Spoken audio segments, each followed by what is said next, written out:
Hi, my name is Jamela, and welcome to my channel where you are going to find videos where I'm going to take you through my job search journey. In 2020, I decided that I wanted to change careers from being a teacher and to break into tech. For the past 3 years, I've been learning different technologies and programs to help me do just that. So now I'm at the moment now where I want to start applying for jobs. I wanted to create content for a while, and I originally was going to wait until I broke into tech, but I decided that this is a perfect opportunity for others who are in the same boat as me to see the ups and downs of the journey of applying for jobs, because it's not straightforward. It's not easy to navigate, and you definitely have to know yourself, know your worth, and be confident in yourself. So without further ado, let's start with the video. So today is going to be part two of overcoming fear. So in part one, I went through a lot of history about how I got to where I am today. And in that video, I realized there was this overarching theme of fear. Okay. So fear has held me back in a lot of areas. Fear is the reason why I took so long to do my project, or I took a step back from my project. Fear is the reason why I didn't complete the CS50 course. Fear is the reason why I didn't get into computer science. I can list a lot of ways, and not just in my journey to break into tech, but I can list lots of ways fear has crept, popped his ugly head up in my life and caused me to change directions. The one I want to talk about today is when I decided to apply for jobs back in November. So, last video I told you that I I completed my project, and I updated my resume and things like that. I built my portfolio. I forgot to mention that. I did my portfolio, and I was like, you know what, I'm ready. Let's do this. I met with a career coach. He said, yes, you're ready. Let's do this. So I was like, yes, okay. So I started applying to jobs in November, and as I mentioned before, I did an easy apply. So I applied to hundreds. I can't remember the exact numbers, okay? And I don't really think that particular detail is very important. I could find out, but it takes some time to, really like find out these details. But anyway, I'm gonna stick to the story. So I applied to hundreds of jobs, and I applied to about five. Um, like I tailored my resume and making sure everything was fit to that job description. And I easy applied on LinkedIn to the other hundreds of jobs. So what I found out is that first, in hindsight, I was testing the waters, and I was trying to see what was going to happen. I only did this for a month, and technically it really was like 2 weeks, right? I don't even think it was 2 weeks. I think it was like a week and a half if I really want to, like, if I really think about it. But so anyway, I applied to hundreds of jobs, and the response I was getting was very negative, right? Negative in correlation with what I wanted. I wasn't getting what I wanted, right? And that caused me to think, like, okay, I need to do something different. I need to figure out another way, because this might not work. And this is my thinking. This was part of my thought process. And this is the reason why I am here, almost a year later, doing this all over again.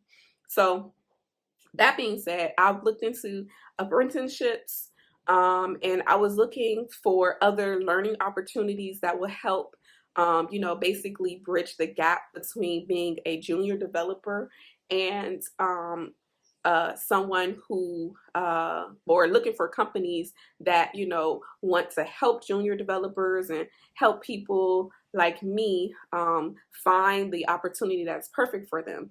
So I came across several opportunities. One of those opportunities was being in sales. being a sales development representative, or SDR for short, right? So I was like, that's gonna be one of my options. And then another one of my options was ServiceNow, and the ServiceNow Next Gen program. So last year in November, when I applied to the Next Gen program, it was 9 to 5. It was full time, and you had to commit 8 hours every day. And the time that I applied, I did not know how I would complete it. I was trying to figure out how my schedule would work, but I didn't let that constraint, the time constraint, hold me back. And I'm glad that I didn't.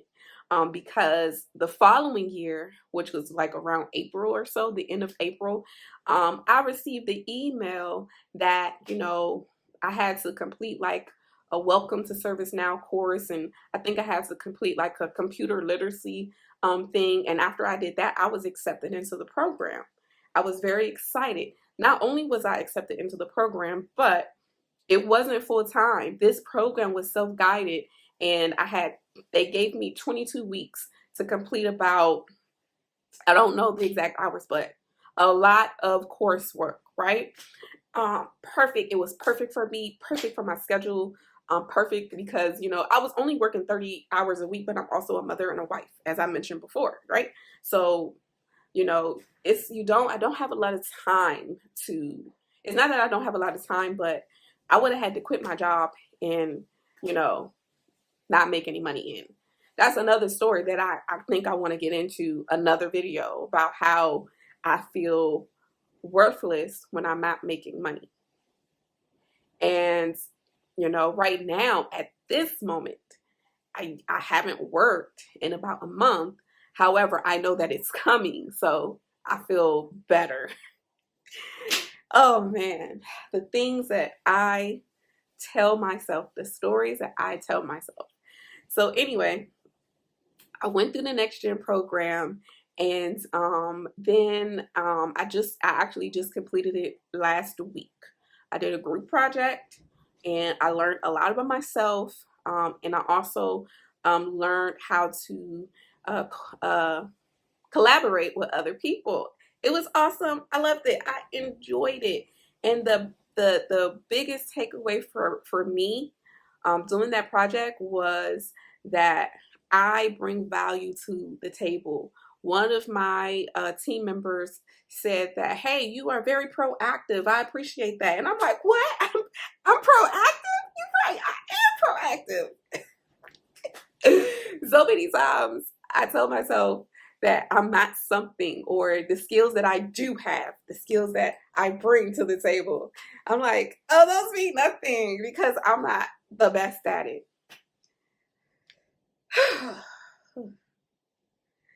I'm not the best at it, so I'm not that good. Oh, I'm hiding my head in shame. Anyway, she told me that, and I was like, you're right, I am. But there has to be a point in my life, right, where someone doesn't have to tell me, about my skills. I just know, right? So this is what I'm working on, and this is what I'm working through now. When I say now, I mean like I haven't like put any deeper thought into each of my skills yet, but that's what I plan on doing, right? So um that's what I got right from there. And then project complete, excited, ready. And then I get access to a career coach because I'm a Next Gen alumni or alumnus, right? And in this Next Gen, after I completed the coursework and things like that, I have a lot of resources available to me, and one of those resources is having a career coach, coaching sessions. So I go into the coaching session, and I'm like, okay, I didn't prepare. Most of the time, I like will prepare if I have a meeting or something. I look over whatever, like in this case, I would have looked over my resume, and I probably would have maybe even looked at job descriptions. I don't know, probably even like fixed my resume. But I was so unprepared for this resume. I mean, I pulled up my resume, right? I had it. I knew where it was, but I haven't looked at that resume in months. Months. Probably, I mean, I don't know. I don't remember exactly, but it probably was at least a month since I looked at that resume. So, I was a ball of nerves. And it's like, why are you nervous about sharing your experience? I don't know. I was just nervous, okay? So I'm a ball of nerves. And my career coach, she read me like a book. She said, you know, you need to be comfortable with yourself. And I'm like, yeah, people have been telling me that this year. No, people have been telling you that your whole life. Of course, this is not how she's talking to me, but she's like, nah. She said, nah, buddy, nah. People have been telling you this your whole life. And I was like, this is the facial expression. I was like, how you know? Like, stop. Don't do this. Okay. But anyway, yes, this is something that I don't want to call it a struggle. I don't want to call it a struggle. It's just the thing that I go through because I am a high achiever. You know, I want to be the best. So if I don't feel like I'm the best at something, it makes me nervous. And you know, you might think like, but you're a teacher, how do you teach, right? How do you get in front of a room full of students and teach? And it's not because I feel like I'm the best teacher, you know, it's because I'm comfortable. I did that for 5 years, so I'm comfortable with getting in front of the classroom and explaining whatever the topic is. You know, that is my comfort zone. And then we have the things when it comes to things that are outside my comfort zone, in this case my resume. When it comes to my resume, it's just like, it really like makes me, I literally feel anxious, you know, like I don't know where to start always. But whenever I'm working with my resume, I do tend to procrastinate often. I say, oh, and then once I get to it and I spend like 5 minutes or short periods of time, sometimes I do, like, let's say I tell myself, okay, let's do 10 minutes of working on my resume. Start it. Once I start, okay, let's go. Then I get into it, right? But that initial starting, and that's the thing, that's another thing that you're gonna kind of see from me. The initial starting, that first step, because it seems so scary and it's unknown, it's hard for me sometimes to take that first step. So taking the first step is an accomplishment, okay? Me being here right now doing this video is an accomplishment worth being praised, right? Kudos to me. So anyway, that's uh, mostly what I wanted to share about this part, in this part two, is that, you know, I had to like really get out of my own head. That's the bottom line. And that's been the bottom line for the past 3 years. Oh, I'm laughing because, like, when I think back to everything that I talked about in the last video, it's literally get out of your own head. So hopefully you can take my advice. If you haven't watched the last video and you need concrete examples of how what happens when you're in your own head, watch my last video or watch my part one um, of this, because I really give you the details, the ins and outs of what I was thinking, how I was feeling, and all of that. And it really came, the bottom line was I was in my own head talking myself out of things, making excuses. I had some setbacks, you know, which I will get into um and I'll get into soon. I did have like actual life things that helped, that set me back. But it also was it's a combination of life challenges and also me challenges, saying, hey, you can't do this because you're not good enough. Get out of my head, okay? I had to get out of my own head. And that's what I leave with you today. Learn to take that first step, no matter how scary, no matter where you are in your journey. I'm gonna stick to, because this can be applied to different aspects of your life. But as far as the job search goes, if you are like me and you're afraid and you don't know what to do and you're overwhelmed and you don't know where to start, the first thing to start with is, you know, you got this, okay?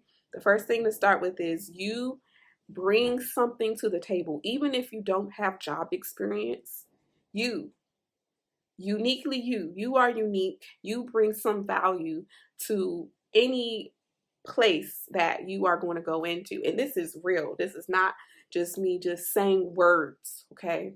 It sounds like just words to make you feel better, but it's not just words. Everybody brings something special to the table. And you have to remember that. You bring something, you have something that is valuable to a team, and you can do this. So the first step is get out of your own head. Thank you for watching my video, and hope to see you next time. Please subscribe and follow me, and hit that like button if you learned something. Also, please leave me a comment if you are also trying to break into tech. What role are you trying to get? Thank you for watching. Bye.